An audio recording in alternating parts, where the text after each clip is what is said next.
Tuesday morning, third quarter. The data team gathers around the screen, and what they see makes everyone smile.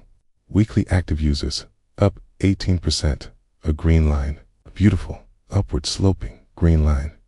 Leadership leaves energized. The hiring plan accelerates. The chart goes straight into the investor deck. None of it was real. A junior analyst found the problem 4 days later. 400,000 European user records had quietly vanished from the pipeline. They didn't generate an error. No red flag, no value. They just ceased to exist as far as the dashboard was concerned.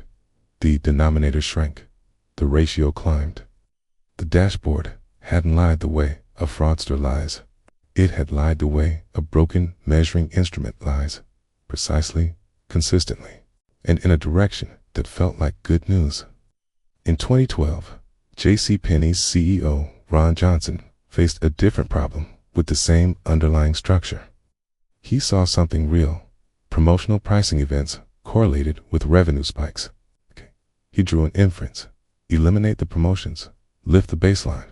Within 18 months, the company had lost $4.3 billion in annual revenue. The number was correct.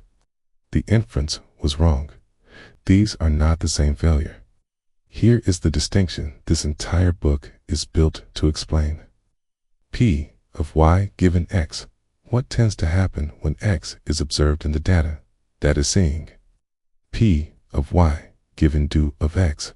What would happen if you deliberately set x by action? That is doing. Johnson observed a world in which promotions were present. Then he made them absent. That is, a do. And the historical data, which had never seen a world without Penney promotions, had nothing to say about what a do would produce. Quick check. Penney's analytical team had real data. Their SQL was valid. Their historical transactions were accurate. So what went wrong? Take 5 seconds. Then I'll tell you. Judea Pearl describes 3 qualitatively different classes of question, 3 rungs on what he calls the ladder of causation.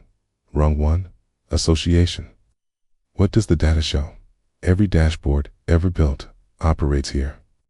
Rung 2, intervention. What would happen if we acted?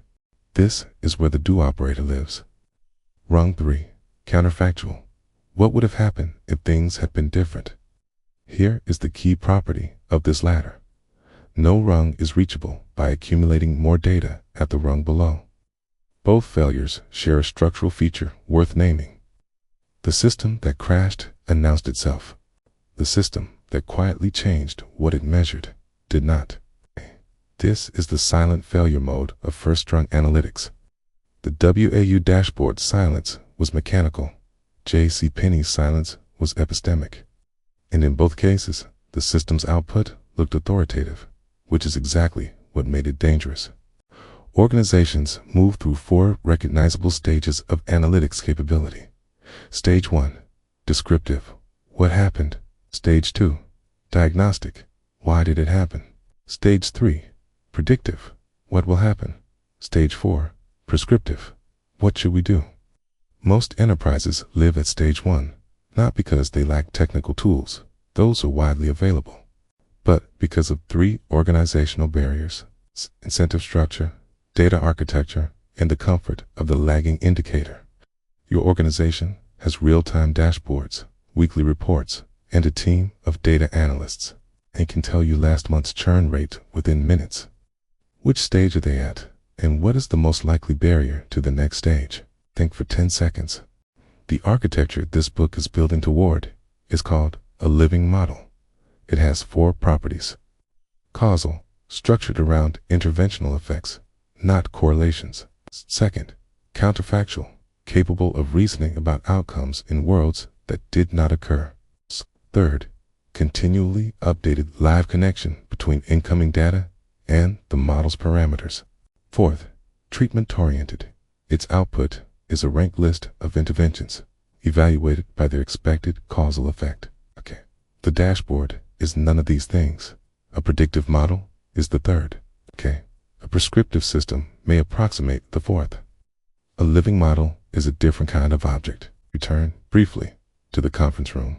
The green line, the screenshot in the investor deck. The team that celebrated didn't make an unreasonable inference. Given what the dashboard showed, growth was the sensible interpretation. The failure was architectural. They trusted that what the dashboard showed was what the data contained, and trusted that what the data contained was what the world held. Neither was verified. This book is about closing that gap, not by discarding descriptive analytics, but by building above it, the causal and counterfactual machinery that allows an organization to know with rigor what it can change and what it will get if it tries.